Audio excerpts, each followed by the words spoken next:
Thank you. Okay, hi, yes, as he said, my name's Toby Jermyn. I'm from Pangolin Photo Safaris, and I have a problem. The problem I have is with the prevalence of baiting in wildlife photography, and I'm here to tell you what I think about this and what I'm doing about it. So what we need to do is start with some stats. In 2015, there were 1 trillion photographs taken, which is more photographs than have ever been taken on film photography, which is an amazing, astounding fact. The reasons for this are twofold. Firstly, we've got so many more ways to share our images these days. The number of social platforms that we have are innumerous, but also the access to digital photography. It's risk-free, it's cheap, and with also all the cell phones as well, I would say that everybody is a photographer these days. But the problem is, with so many photos being taken, it's increasingly difficult to take a photograph that stands out from the rest. For example, here, 30 years ago, National Geographic has a photograph of a snow leopard. 30 years later, it's just one of many posts on their social media feed, so it just goes to show.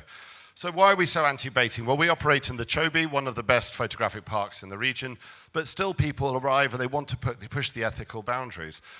We've had people arriving on the jetty with buckets of fish saying, hey, which way to the fish eagles? Well, okay, leave them behind. So what is baiting? Well, some people will argue that water holes and bird feeders are baiting, but that's just irrelevant. But as far as I'm concerned, baiting is the coercion of an animal to change its attitude or behavior over a short period of time. So can we stop baiting? The simple answer is no.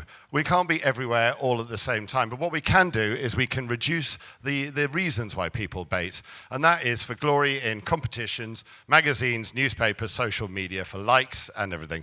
So we started our campaign by going to the biggest competition, the Wildlife Photographer of the Year. We went to go and talk to them about changing their rules.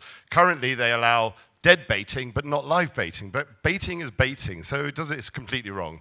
So what happened was they argued back and they said, well, we're a global competition. In the Northern Hemisphere, we don't have access to all the photographic subjects you do in the South. And yeah, sure, they don't have lions, leopards, and the Great Migration. But that's no excuse to be starting to throw mice at owls the whole time to try and get your shots. And this is the shot in this year's competition that really got my goat. So here it is. It's entered into the competition. And in a moment, I'm going to show you exactly how this photograph was taken. Yes, it's striking, and yes, it's original.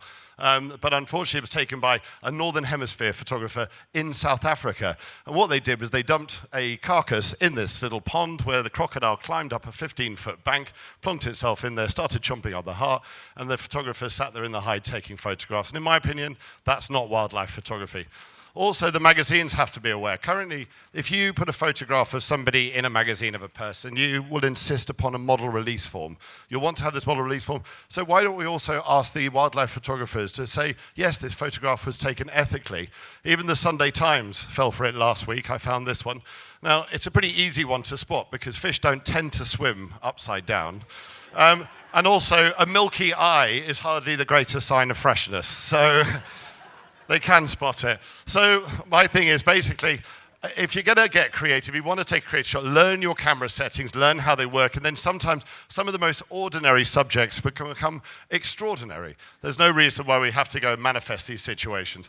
And last but not least, we would ask the tourism industry to have a zero-tolerance policy towards this. I understand that clients arrive and they've put so much pressure on themselves, and they're putting pressure on us. But if we don't do something about it now, where will it end? Thank you.